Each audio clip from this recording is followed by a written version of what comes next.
गजबगढ़ इलाके में एक मकान ढहा है।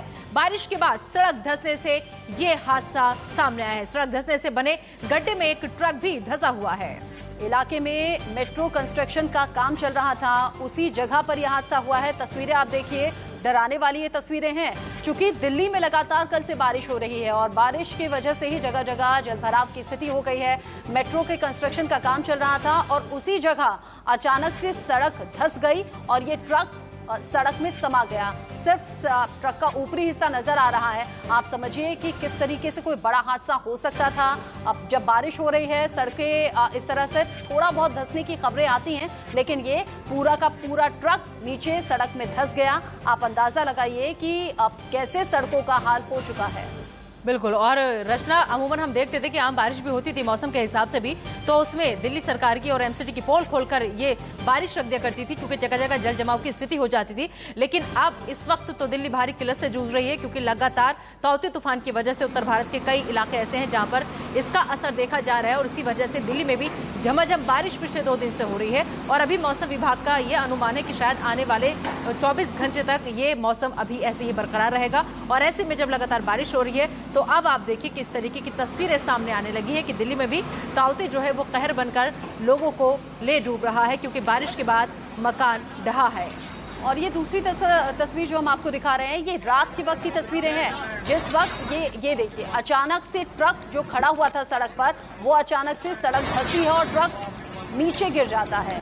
अब आसपास लोग भी मौजूद थे, कुछ लोगों ने इसे मोबाइल में कैद भी कर लिया। और उसी वक्त की तस्वीरें हैं, रात के वक्त जब बारिश हो रही थी और जगह जगह पानी भरा हुआ था। यहाँ मेट्रो के कंस्ट्रक्शन का काम चल रहा था। अचानक से मतलब पल भर के अंदर ये सड़क धंसती है और ट्रक इस सड़क में पूरी तरीके से ढक गया और ऊपरी हिस्सा से ट्रक का दिख रहा है। आप समझिए कि 45 साल का रिकॉर्ड टूटा है दिल्ली में हो रही बारिश का। मौसम जरूर एक तरफ सुहाना हो गया, गर्मी से निजात मिली, लेकिन परेशानी भी बहुत सी बढ़ गई है।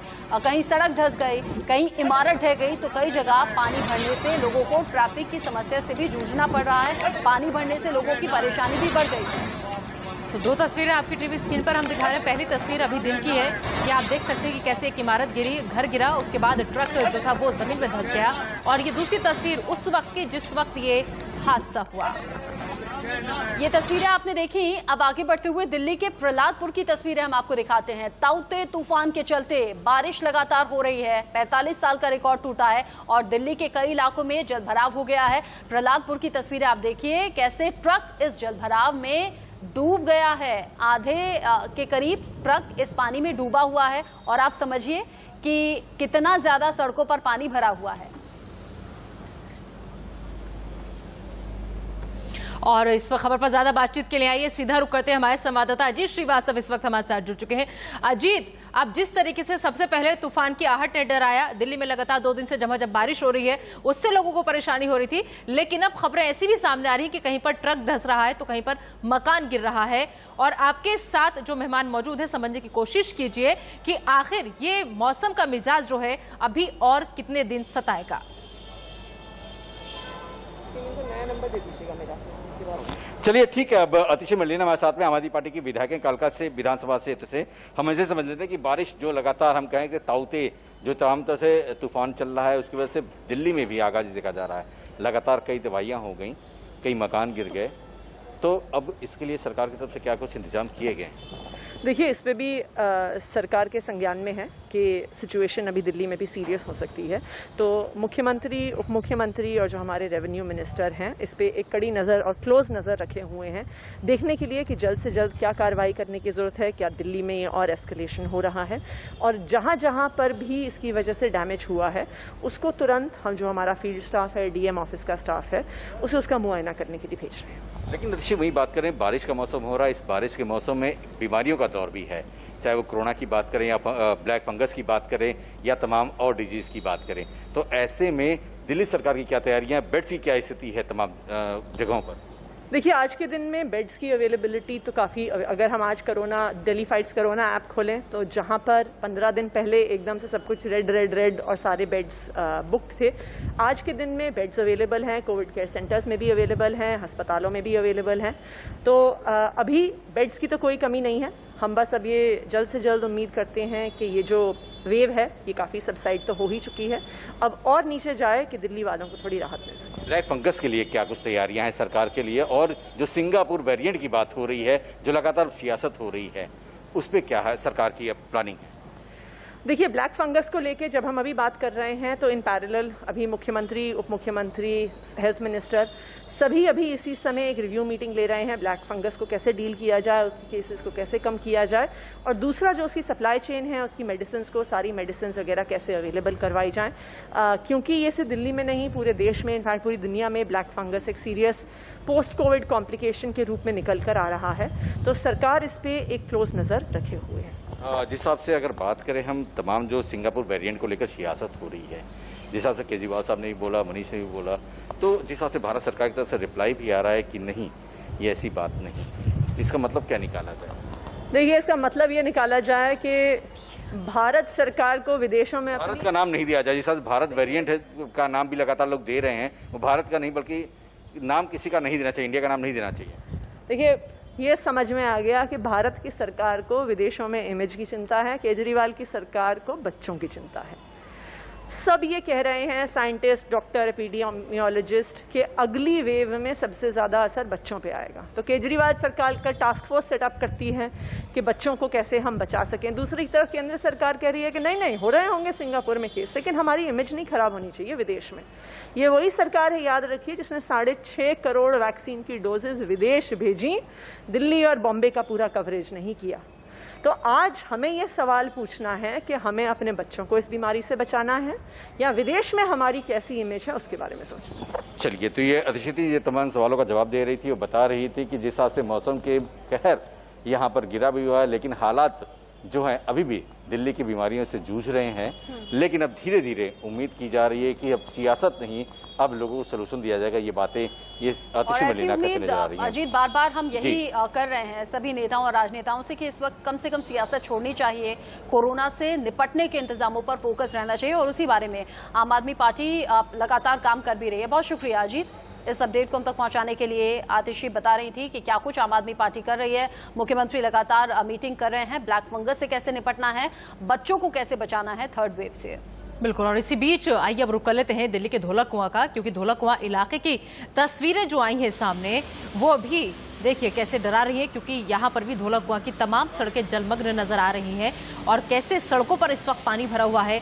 ट्रैफिक भी, आवाजाही पर ट्रैफिक की रफ्तार धीमी होने की वजह से काफी असर पड़ रहा है। तो जगह जगह जल जमाव की स्थिति हो गई है बारिश के बाद दिल्ली की, और ऐसे में लोगों को खासी दिक्कतों का सामना करना पड़ रहा है। हालांकि कुछ लोगों को ये मौसम खुशगवार भी नजर आ रहा है, सुहाना भी लग रहा है। गर्मी से निजात मिली है, इसमें कोई दो राय नहीं। 70 साल के बाद ऐसा हुआ है जब मई में सबसे ठंडा तापमान देखा गया है। लेकिन हाँ, लॉकडाउन में भी जो लोग घरों से निकल रहे हैं उनके लिए परेशानी खड़ी हो रही है। हम कोरोना में तो बार बार कह रहे हैं घर से मत निकलिए, लेकिन अब इस बिगड़ते मौसम में भी घर से मत निकलिएगा, घर में रहिए, परिवार के साथ वक्त बिताइए, क्योंकि दिल्ली के अंबेडकर नगर में तस्वीरें देखकर अंदाजा आप लगा सकते हैं। अगर आप घर से निकल रहे हैं तो इस तरह से आपको भी आपका रास्ता ब्लॉक नजर आ सकता है। कई जगह सड़कें टूट गई हैं या पेड़ टूटकर गिर गए हैं या सड़क धंसने की जो तस्वीर आपने देखी, ये खतरा पैदा करने वाली और परेशानी बढ़ाने वाली तस्वीरें हैं। इसीलिए मौसम का लुत्फ आप घर बैठकर ही उठाइए, कोरोना से भी बच पाएंगे और साथ ही साथ मौसम का लुत्फ भी आप घर बैठे उठा सकते हैं। और ज्यादा मौसम के हाल को समझने के लिए हमारे साथ हमारे संवाददाता राहुल इस वक्त जुड़ गए हैं, उनका हम रुख करेंगे। राहुल, फिलहाल दिल्ली का मौसम क्या कह रहा है? क्या अभी भी बारिश हो रही है? क्योंकि आप बाहर हैं, हम लोग अंदर स्टूडियो में हैं, और अगर बारिश हो रही है तो मौसम विभाग की तरफ से किसी तरह का कोई अलर्ट दिल्ली वासियों के लिए?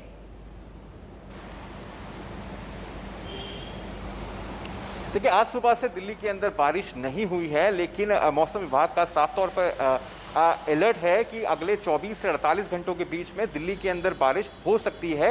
हालांकि जो उसकी इंटेंसिटी है वो भले ही कम हो जाएगी। लगातार पिछले 2 दिनों से दिल्ली के अंदर झमाझम बारिश हो रही है।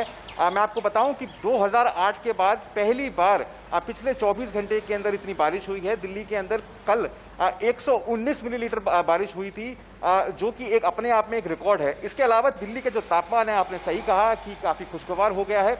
दिल्ली का जो तापमान है उसके अंदर 16 डिग्री की कमी आई है, जो कि सामान्य तापमान से 16 डिग्री कम है, तो जाहिर है लोगों को काफी राहत है। बात करूं अगर अभी के मौसम की, तो फिलहाल जो सूरज है वो लुका छुपी कर रहा है। मौसम सूरज बाहर निकलता है, थोड़ी धूप होती है और फिर जो मौसम है वो वैसा ही हो जाता है कि काले बादल छा जाते हैं और लगता है कि बारिश दोबारा होगी।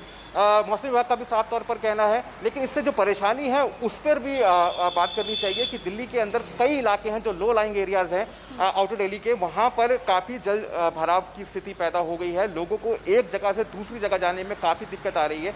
तो हम अपने व्यूअर से आग्रह करेंगे कि जब वो निकलें तो दिल्ली पुलिस की जो वेबसाइट है, जो ट्विटर हैंडल है, उस पर एक बार चेक कर ले कि कौन कौन से एरियाज हैं जहां पर पानी भरा हुआ है या जहां पे बसें खराब हो गई हैं, ट्रक खराब हो गया है, जिसकी वजह से ट्रैफिक की स्थिति खड़ी हो गई है। तो एक तरफ तो लोगों को चिलचिलाती धूप और गर्मी से राहत मिली है, दूसरी तरफ जो जल भराव है, जो ट्रैफिक की समस्या है, वो दिल्ली वालों के लिए बढ़ गई है। परेशानी तो बढ़ी हुई है, लेकिन साथ ही साथ मौसम में जो बदलाव है उसको पॉजिटिवली लेना चाहिए और लोग घर बैठकर इस मौसम का आनंद उठाएं, अपने परिवार के साथ वक्त बिताएं, क्योंकि बाहर आप देख ही रहे हैं दिल्ली में सड़कों का क्या हाल है। कहीं पेड़ टूट गए हैं, कहीं मकान ढह गए हैं, कहीं सड़क धंस गई है, तो कहीं वाटर लॉगिंग की समस्या लोगों के लिए बहुत बड़ी परेशानी बनी हुई है। ट्रैफिक ऐसे में सुस्त हो जाता है, रफ्तार धीमी हो जाती है। इससे बचना है, आपको घर में रहना है, कोरोना से भी रोकथाम हो जाएगी और इस मौसम का लुत्फ भी आप उठा लेंगे। बहुत शुक्रिया राहुल गौतम इस अपडेट को हम तक पहुंचाने के लिए। और चलिए बढ़ते हैं आगे, अब बात करते हैं अरब सागर में नेवी की रेस्क्यू की। दरअसल आज नेवी की रेस्क्यू ऑपरेशन का चौथा दिन है। समंदर में फंसे 38 लोगों की तलाश अभी भी जारी है। ताउते तूफान के चलते अब तक 37 की मौत की पुष्टि हो चुकी है। बता दें कि बारिश से P305 से अब तक 188 लोग बचाए जा चुके हैं। तो लेकिन अभी भी 38 जिंदगी ऐसी हैं जिनके बारे में कुछ भी अता पता नहीं है। उनकी तलाश में लगातार नेवी जो है वो जुटी हुई है, कड़ी मशक्कत की जा रही है समंदर में जिंदगियों को बचाने की। अब 38 लोगों की तलाश में लगातार नेवी की रेस्क्यू टीम लगी हुई है, जिसकी तस्वीरें आपको टीवी स्क्रीन पर हम दिखा भी रहे हैं। चौथा दिन आज इस ऑपरेशन का है। उम्मीद बहुत बंधी हुई है उन 38 लोगों को बचाने को लेकर के जल्द से जल्द उन तक पहुंचे नेवी की रेस्क्यू टीम और उन 38 लापता लोगों के बारे में जानकारी मिल पाए। लेकिन 37 लोगों की दुखद मौत भी हुई है। वहाँ पर जहाँ पे प्रोसेस चल रहा था वहीं पर था और वहीं पर वो इतना तेज तूफान था, क्या बोलूँ आप, क्या करते, दब्बाज डूब रहा था तब कूदना ही पड़ेगा। मैं 11 घंटे समंदर के पानी में रहा हूँ। इसके बाद में नेवी वालों ने आके मेरे हम लोगों को बचाया है। कैसे चोट हम बोट में अभी जैसे चढ़ने के टाइम, रेस्क्यू टाइम पे अभी चढ़ने जैसे चढ़ रहे थे, उठा रहे थे, फिर गिर जा रहे, ऐसे ऐसे में चोट लगा है। बहुत बहुत धन्यवाद वो लोग को, उन लोग के लिए तो आज हम जिंदा है, नहीं तो कोई नहीं बचता। बहुत नेवी ने, मैं तो नेवी को सैल्यूट करता हूँ सर। उन्होंने हमारी जान बचाई, बहुत जोखिम में अपना सब कुछ ये निछावर करके सर उन्होंने हमारी जान बचाई है। बहुत परेशानी था सर, बहुत परेशानी, इस समय बहुत ठीक है। और जिन लोगों को बचाया जा रहा है, जिन लोगों को बचाने के लिए रेस्क्यू टीम लगातार काम कर रही है, ताज़ा तस्वीरें भी आ गई हैं। शिवानी ज्यादा अपडेट हम तक पहुंचाएंगी। शिवानी, जिन लोगों को बचाया गया उनकी बात अगर सुने तो रोंगटे खड़े कर रही हैं, कैसे खौफनाक हालात उन्होंने फेस किए। अब जिन लोगों को बचाने की कोशिशें लगातार हो रही हैं, क्या कह रही है रेस्क्यू टीम, कब तक रेस्क्यू होगा, कब तक उन लोगों के बारे में जानकारी मिल पाएगी? रचना, जिस तरह से हमने पहले भी डिस्कस किया कि नेवी ऑफिसर्स का यही कहना है कि अगले 2 दिन तक लगातार 24 घंटे हर हालात में उनका जो रेस्क्यू ऑपरेशन है वो जारी होगा। हालांकि 38 लोग ऐसे हैं जो अंदर फंसे हैं जिनसे किसी भी तरीके का संपर्क नहीं हो पा रहा। हालांकि जो रिपोर्ट्स फाइल हुई हैं उसमें 38 लोगों के नाम और उनकी डिटेल सामने आई हैं। हालांकि अब तक जहां 188 लोगों को बचाया गया है, उसी में 37 लोगों की मौत हो गई थी इस पूरे साइक्लोन के रेस्क्यू ऑपरेशन के दौरान भी, जहां 37 बॉडीज को रिकवर किया गया है। कल रात तक का ये जो आंकड़ा था वो 26 का था, लेकिन आज सवेरे रेस्क्यू ऑपरेशन के दौरान ही और 9 बॉडीज को और 8 बॉडीज को रिकवर किया गया है। हालांकि जो रेस्क्यू ऑपरेशन है अभी भी वो पूरी तरह से जारी है। जो लोग बचकर सामने आए हैं उनकी जो कहानी उन्होंने बयां की है उससे ये साफ पता चलता है कि जो 38 लोग अंदर मौजूद हैं जरूर वो किसी ना किसी दिशा भ्रम की वजह से अंदर ज्यादा फंसे हुए हैं या काफी ज्यादा गहराई या अंदर समुद्री तटों से काफी ज्यादा दूरी पर पहुंच चुके हैं, जिसके चलते रेस्क्यू टीम भी उन तक जल्दी से जल्दी नहीं पहुंच पा रही। हालांकि जो टीम है इसमें और नए ऑफिसर्स और बड़ी एक टीम को बढ़ाकर एडिशन में आज दोबारा समुद्री तटों के अंदर भेजा गया है, जिससे कि ऑपरेशन को और बड़े पैमाने पर पूरा किया जा सके और 2 दिनों के भीतर ही जो अभी 38 लोग मिसिंग हैं उनको दोबारा लौटा लेने की कोशिश जारी है। लेकिन जैसे जैसे वक्त बीत रहा है शिवानी, वैसे वैसे उन परिवार वालों की होप खो रही है कि बहुत देर हो चुकी है और अब ये और देर ज्यादा ना हो। हालांकि शिवानी कह रही है, नेवी टीम कह रही है कि अगले 2 दिन इसी तरीके से रेस्क्यू ऑपरेशन चलेगा, बहुत जल्द से जल्द उन लोगों तक पहुंचने की कोशिश है जो अभी भी लापता है। बहुत शुक्रिया शिवानी इस अपडेट को हम तक पहुंचाने के लिए। और चलिए आगे बढ़ते हैं और अब बात कर लेते हैं प्रधानमंत्री नरेंद्र मोदी की। दरअसल कोरोना पर एक्शन में आज एक बार फिर से पीएम मोदी नजर आ रहे हैं, लेकिन ब्रेक के बाद हम बात करेंगे। उससे पहले एक नजर इस वक्त की हेडलाइंस पर। कोरोना की जो हालत है उसमें फिलहाल भले ही आंकड़ों की कमी आई हो, लेकिन मृत्यु दर उसी तरह से बरकरार है। इसी बीच में कोरोना की स्थिति में बदलाव लाया है साइक्लोन तौकते ने। फिलहाल हम मौजूद हैं मुंबई के सबसे बड़े vaccination centre jumbo vaccination centre पे, जहां की तस्वीरें आप देख पाएंगे। कैमरा पर्सन रमेश द्वारा ये तस्वीरें आपको दिखाई जा रही है। आप देखेंगे कि ये जो सेंटर था जो पूरी तरह से कवर किया गया था, साइक्लोन की तैयारी भी हालांकि यहाँ पर थी, लेकिन जो लगाए गए टेंट्स थे तेज हवाओं के चलते पूरी तरह से उजड़ गए हैं। हालांकि लगातार काम अभी भी जारी है इनकी टीम द्वारा, लेकिन तौकते का जो असर है पिछले 2 से 3 दिनों के बाद अभी भी नजर आ रहा है ऐसे कई वैक्सीनेशन सेंटर्स पर। तौकते के आने वाले इस तकलीफ के जरिए, इस पूरे वातावरण के जरिए भी ये खबर आई थी कि 800 से ज्यादा मरीजों को शिफ्ट किया गया था प्रॉपर हॉस्पिटल फैसिलिटीज के अंदर। इसी बीच में बता दें कि यहाँ की जो तस्वीरें हैं वैक्सीनेशन सेंटर की, कई सारे वैक्सीनेशन सेंटर इसी तरह से काफी ज्यादा अफेक्टेड हुए हैं। इसी बीच में बता दें मुंबई में पिछले 24 घंटों में 1329 नए कोरोना के मामले आए थे, जहां पर 57 लोगों की मौत हुई है। हालांकि पॉजिटिव नोट पर अगर बात की जाए तो रिकवरी रेट जो है वो 91% यानी 91% से ऊपर पहुंच चुकी है, जिससे कि ये साफ होता है कि मुंबई महाराष्ट्र के आंकड़े दिन ब दिन और भी कम हो सकते हैं। लेकिन अगर वैक्सीनेशन की बात की जाए तो वैक्सीनेशन ड्राइव अभी भी काफी ज्यादा स्लो है, जिसके चलते बता दें कि मुंबई में आज ही के दिन बीएमसी द्वारा कुल 237 जगहों पर वैक्सीन किया जाएगा, जहां सभी सेंटर्स पर सिर्फ और सिर्फ 100 डोजेस जो हैं वो प्रोवाइड किए जा रहे हैं, यानी कि हर एक सेंटर पर मात्र 100 डोजेस होंगे। उसमें से भी 34 वैक्सीनेशन सेंटर्स पर सिर्फ और सिर्फ कोवैक्सीन दिया जाएगा, जो कि सेकेंड डोज का इंतजार कर रहे हैं। हालांकि बता दें कि 18 से 44 वर्ष के आयु के बीच में जिनका भी वैक्सीन लगना था वो पूरी तरह से स्थगित कर दिया गया है। उनके लिए मंगाई गई वैक्सीन को 45 वर्ष के ऊपर वाले जो लोग हैं उनको दिया जा रहा है।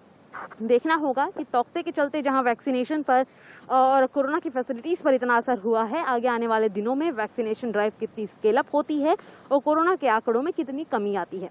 कैमरा पर्सन रमेश माहिदा के साथ शिवानी मिश्रा, इंडिया न्यूज मुंबई। और इधर महाराष्ट्र में पीएम केयर फंड की ओर से भेजे गए वेंटिलेटर को लेकर बवाल मचा हुआ है। महाराष्ट्र सरकार का कहना है कि अगर ये वेंटिलेटर जल्द ठीक नहीं हुए तो सभी को वापस कर देंगे। ऐसे में इंडिया न्यूज की टीम ने पड़ताल की कि आखिर क्यों इन वेंटिलेटर्स के इस्तेमाल में परेशानी आ रही है। देखिए रिपोर्ट। है, वार्डवा है, सभी लोग मौजूद होते हैं तभी यह वेंटिलेटर चल सकता है। यानी आप अगर ये समझिए कि उस जगह वेंटिलेटर भेज दीजिए जहां पर कोई डॉक्टर ना हो, कोई नर्सेज ना हो, तो वेंटिलेटर चलाना जाहिर सी बात है बड़ा मुश्किल हो जाएगा। काफी मुश्किल हो सकती है। मुश्किल मतलब चलेगा, मुश्किल मतलब मैं एक भाषा में कहूँ कि वेंटिलेटर अगर किसी को लाके दे दें और चलाए तो चलेगा नहीं। वेल क्वालिफाइड लोगों की ज़रूरत पड़ती है। हमें भी ये वेंटिलेटर सीखने के लिए मतलब हमने 2 दिन में 4 दिन में सीख लिया, ऐसा नहीं है। वेंटिलेटर की सेटिंग सीखने के साथ साथ हमें पेशेंट की क्लिनिकल कंडीशन को भी जज करना होता है। अभी फ़िलहाल की कंडीशन में जो चीज़ें सामने आ रही हैं, डॉक्टर्स की कमी है एंड नर्सेस की कमी है, मैनेजमेंट जिस तरह से हॉस्पिटल्स मैनेज करना चाहिए उतने अच्छे से मैनेजमेंट हो नहीं पा रहा है।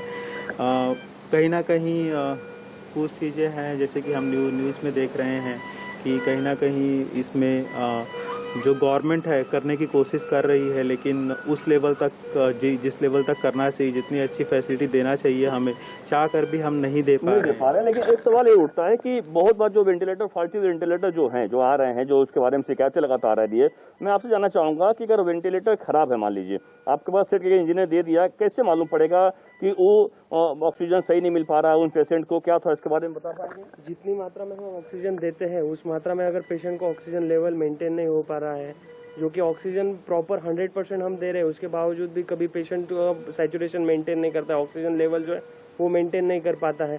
तो कुछ टेक्निकल एरर्स रहते हैं जो कि वेंटिलेटर अलार्म्स देता है, जो कि सेट करने के बाद में जो कुछ सेटिंग्स रहते हैं वो चेंज करने के बावजूद भी जब कभी वेंटिलेटर के वो अलार्म परसिस्टेंट चलते रहता है, तो इस टाइम पे टेक्निकल एरर्स जो रहते हैं वो उसके लिए इंजीनियर्स की रिक्वायरमेंट रहती है कि वो कुछ एरर्स है वो मैनेज कर पाए। और इसी नोट के साथ लग रहा है हमको, आप देख रहे हैं कि लगातार यहाँ पे देखिए जो ट्रायल चल रहा है लंग से, यानी जो फेफड़े में आप देखिए कि इसी से जो आप इस वक्त टीवी स्क्रीन पर देख रहे हैं, एक अच्छी कंपनी का, ड्रैगन कंपनी का हाई एंड वाला यहाँ पे वेंटिलेटर है जो कि काफी महंगा आता है। और यह वेंटिलेटर यानी साफ तौर पर कोविड पेशेंट के लिए यूज होता है और अलग पेशेंट के लिए यूज होता है। और यह साफ है कि अगर वेंटिलेटर अच्छा है तो आप समझ लीजिए कि पेशेंट अच्छा होगा। जो पीएम केयर फंड से जो वेंटिलेटर आया है वह बहुत सारे फॉल्टी हैं, जो लगातार आरोप लगाया जा रहा है और ऐसे तमाम रिपोर्ट बनाई जा रही है। राज्य सरकार केंद्र सरकार के बीच में लेकर तनातनी आपस में मची हुई है और इसी बात को लेकर हर जगह रिपोर्ट बनाई जा रही है। महाराष्ट्र के अकेले हम बात करें, महाराष्ट्र में 180 ऐसे वेंटिलेटर आए हैं, लेकिन सभी के सभी खराब हैं, ऐसी रिपोर्ट दी गई है। और साफ साफ कहा गया है कि इस बारे में उस कंपनी से, जिस कंपनी से वेंटिलेटर सप्लाई किए गए थे, वह वेंटिलेटर उन्हें जब मिले उन्हें लगातार बुलाया जाता है कि यहाँ पर आके वो फिटिंग करें। उन्होंने अब फिटिंग करने से मना कर दिया है। यानी कहीं न कहीं यह साफ है कि वेंटिलेटर जो एक पहले देश में कम थे, अब आए जरूर हैं 2000 करोड़ रुपए के देश में तमाम हिस्सों में, वह भी इस वक्त काम नहीं कर रहे हैं। तो समझ सकते हैं कि कैसे तमाम जगहों पर लगातार परेशानी बनी हुई है। कैमरा रमेश के साथ Abhishek Sharma, India news. Corona का कहर गांव-गांव तक फैल चुका है। कई गांव में चिकित्सा सुविधाओं का अभाव होने से लोगों का इलाज सही समय पर नहीं हो पा रहा है और ऐसे में महाराष्ट्र के एक गांव ने कोरोना को हराकर सिर्फ 1 महीने में गांव को कोरोना मुक्त बना दिया है। यह है महाराष्ट्र के अहमदनगर का हिवरे बाजार गांव। कोरोना की दूसरी लहर जब आई तो हिवरे बाजार गांव के 50 से ज्यादा लोग संक्रमित हो गए और एक की मौत भी हो गई। लेकिन ग्राम पंचायत ने बड़ी ही सूझबूझ और सतर्कता से 20 दिन में ही गांव को कोरोना मुक्त करा दिया। तो महाराष्ट्र के हिवरे बाजार गांव से देखिए इंडिया न्यूज संवाददाता प्रीति सोमपुरा की ये रिपोर्ट। मुंबई से करीब 250 किलोमीटर दूर हम अहमदनगर डिस्ट्रिक्ट में आ गए हैं और आज हम आपको दिखाएंगे कि पूरे देश का पहला ऐसा गांव जो कोरोना मुक्त हो गया है। किस तरीके से गांव के लोगों ने जो है कोरोना से अपने आप को बचाया, इस बारे में हम आपको गांव में लेकर जाएंगे और दिखाएंगे कि किस तरीके से जहां पिछले महीने 50 से ज़्यादा कोरोना के मरीज यहां पर थे, लेकिन आज इनकी संख्या 0 हो गई है। इस वक्त हम हिवरे बाजार गांव में हैं और ये गांव जो है महाराष्ट्र का पहला ऐसा गांव बन गया है जो कोरोना मुक्त हो गया है। इस गांव के उप सरपंच जो है वो इस वक्त हमारे साथ में, उनसे बात करते हैं। और पोपटराव जी, ये बताइए कि किस तरीके से ये गांव कोरोना मुक्त हुआ? देखो, अभी कोरोना से तो पूरे देश में, दुनिया में बहुत खराब हालात है। हमारे गाँव में भी 20 मार्च को एक पहला पेशेंट आया था कोरोना पॉजिटिव, जो कंपनी वर्कर था। उसके बाद उसके परिवार में उसके पिताजी निकले। जब वो दोनों का हो गया, वो सही ट्रीटमेंट लेने के बाद वो तो नॉर्मल हो गए। लेकिन आगे जाके 2 अप्रैल को पता चला कि गांव में और भी पॉजिटिव केसेस आ रहे। फिर हम 5 तारीख को मीटिंग की गांव में और देखा कि एक 4 या 5 अलग अलग ग्रुप बनवाए और उनसे 2 दिन में पूरे गांव सारे परिवार का चेकअप करवाया हमने। ऑक्सीजन का, टेम्परेचर का या कुछ सिम्टम्स है उनमें, वो देखा। और जब वो 2 दिन में रिपोर्ट आया तो हमको देखने को मिला कि कई परिवार में थोड़े सिम्टम्स या उसके लक्षण हमें मिले। फिर हमने सब सेंटर है हिवरे बाजार हेल्थ सब सेंटर, वहाँ एंटीजन टेस्ट करवाया। उसमें 19 लोग पॉजिटिव आ गए, लेकिन कुछ ऐसे लोग थे वो तो नेगेटिव आ गए, लेकिन कोविड के लक्षण उनमें थे। फिर उन लोगों को हमने क्वारंटाइन कर दिया। जब तक RT-PCR का रिपोर्ट नहीं आता तब तक उनको क्वारंटाइन कर दिया, क्योंकि वो एंटीजन में नेगेटिव आए थे। जब देखा तो उनका ब्लड चेकअप करवाया हमने, उसमें से करीबन 20 से ज़्यादा लोग पॉजिटिव निकले वापस। ऐसा पहला जो था 150 लोगों का एंटीजन किया, उसमें करीबन 32 लोग हमें पॉजिटिव मिले। तो अभी गांव जो है आपका कोरोना मुक्त हो गया, किस तरीके से सोशल डिस्टेंसिंग का पालन गांव वाले करते हैं? वो तो था, क्योंकि ये गांव सॉइल वाटर कंजर्वेशन में अच्छा काम किया है, स्वच्छता अभियान में 92 में एक अच्छा काम किया, वो हमारा स्टेट में भी पहला आ गया। लोगों का आदत थी हाथ धोने की, टॉयलेट यूज करने के बाद श्रमदान करने का, इन्वॉल्वमेंट लेने का। तो इसके कारण क्या हो गया कि लोगों ने सही डिस्टेंस लिया, सैनिटाइजर का यूज किया, मास्क यूज किया, और इसके कारण ये हुआ कि लोगों को एक अच्छी आदत के कारण गांव में जो भी पॉजिटिव आते थे वो क्वारंटाइन होने के कारण अपने आप वो चेन ब्रेक हो गई। और जब ये शुरू में पेशेंट आए थे, करीबन 11 अप्रैल तक गांव में 50 से ज़्यादा पेशेंट हो गए थे। फिर आगे के 15 दिन में हमने स्ट्रिक्टली ऑक्सीजन, डिस्टेंस, उसके साथ साथ चेकअप उनका ये सब किया। इसका फायदा ये हुआ कि अप्रैल एंड को हम 0 पे आ गए। अभी जो है अगर बात करें तो किस तरीके से गांव का माहौल कैसा है, क्योंकि अभी जो है गांव-गांव तक जो है कोरोना फैल चुका है। हम देखते हैं कई सारे गांव में अभी भी सोशल डिस्टेंसिंग का पालन नहीं हो रहा। नहीं, यहाँ तो हमने क्या किया कि पहला जो 4 गुट बने, फिर सस्पेक्टेड लोग आगे आए, फिर उनको क्वारंटाइन कर दिया। 5 लोग तो वेंटिलेटर तक गए थे, फिर उनको भी सही ट्रीटमेंट मिलने के कारण वो कंट्रोल में आ गए। अब गांव में कैसा होता है कि गांव का नेता अगर सबको साथ लेके चलता है तो लोग मान जाते हैं, नहीं ये सही रास्ता दिखा रहा है। लेकिन राजनीति उसमें आ जाए तो गलत फहमियाँ हो जाती है और कोई किसका मानता नहीं। तो हमने यही किया कि यहाँ कि आइडेंटिफाई करने के बाद क्वारंटाइन और उनको ट्रीटमेंट देना, और यही मॉडल जो था वो हमारे डिस्ट्रिक्ट कलेक्टर, चीफ ऑफिसर, जिला परिषद पूरे अहमदनगर डिस्ट्रिक्ट में यूज किया इसको। तो अभी हम देखते हैं कि गांव में हर कोई जो है, जैसे कि ये लोग आ रहे हैं, ग्राम संसद में जा रहे हैं, बैंक में जा रहे हैं, सभी लोगों ने मास्क पहना हुआ है। तो ये कंपलसरी किया गया है कि घर से बाहर आपको निकलना है तो मास्क पहन के निकलना है। बिल्कुल, घर से बाहर निकलेंगे तो मास्क कंपलसरी, और वो मास्क भी ऐसा है, टेम्पररी कपड़े का ऐसा नहीं है, N95 और क्वालिटी का। बैंक में आए, चाहे ATM में जाए हो, या रेशन दुकान जाए, या किराना दुकान जाए, या डेयरी संकलन कलेक्शन सेंटर जाए, घर से बाहर निकलते हैं तो कंपलसरी मास्क उनको होता ही है।